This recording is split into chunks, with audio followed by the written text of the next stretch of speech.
Barbara Abdelila Bauer, vous êtes la présidente de Café Bilingue. Qu'est-ce que le Café Bilingue? Café Bilingue, c'est le centre d'animation et de formation pour l'éducation bilingue et plurilingue. Et il existe depuis presque 10 ans. Et notre objectif est la promotion du bilinguisme, plurilinguisme et de la diversité linguistique et culturelle en France. Alors, quels sont les moyens que vous utilisez pour promouvoir cette bonne parole? Nous avons différentes actions en direction de différents publics. D'abord, direction des familles plurilingues, des parents. Nous organisons des débats, des rencontres, des ateliers de bilinguisme pour des familles, en général ce sont des familles de jeunes enfants, pour répondre à leurs questions, pour les faire parler de leurs questions, de leurs problèmes d'éducation, en ce qui concerne l'éducation bilingue ou plurilingue, d'accord? Et l'autre public, ce sont les professionnels du social, de la santé et de l'enseignement, et pour lesquels nous organisons des formations et aussi des conférences et des débats, dans un but de sensibiliser ces professionnels-là justement à la diversité linguistique, au plurilinguisme et aux questions qui en découlent quand on a face à soi un enfant qui a une autre langue maternelle à la maison que celle qui est parlée dans l'institution ou dans l'école.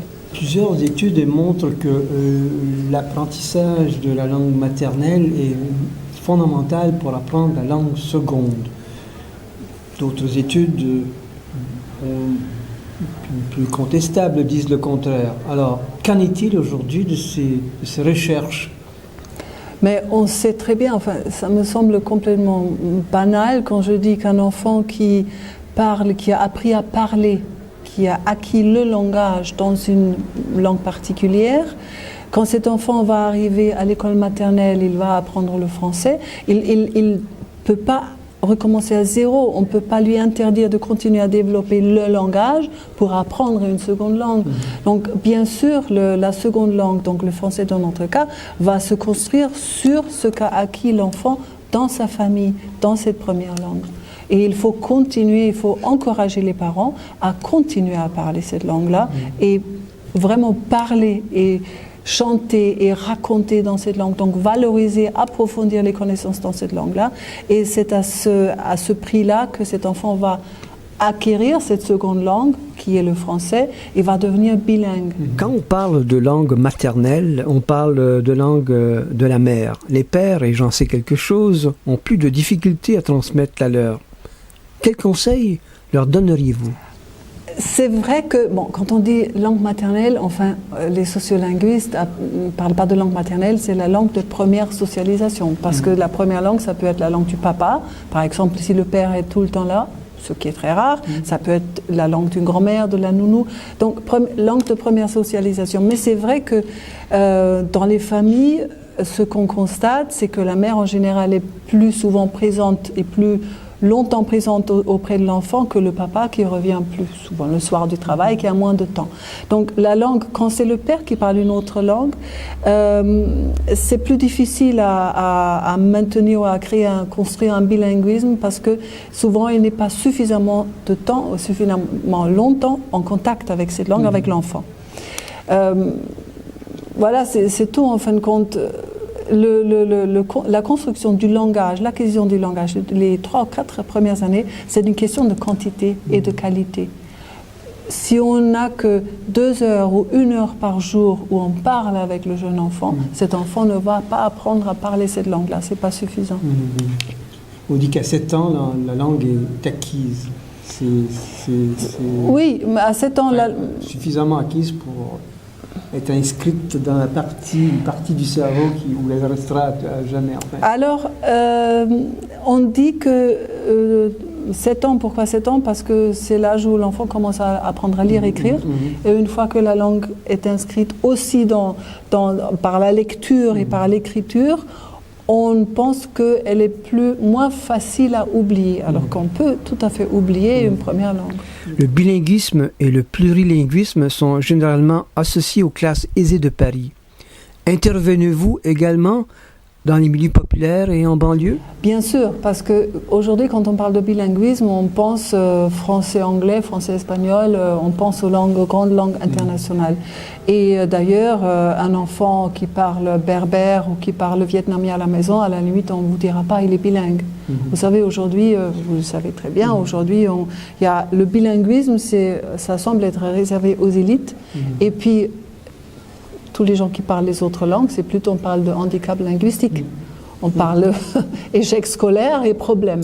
Comment valoriser ces langues minorisées? Voilà. C'est toute la question est là et c'est là notre travail parce que c'est vrai que nous sommes installés à Paris et à Paris nous avons dans nos cafés bilingues, donc ces rencontres pour les familles, majoritairement des familles hispanophones, germanophones, anglophones, donc des familles où le bilinguisme est assez facilement acquis.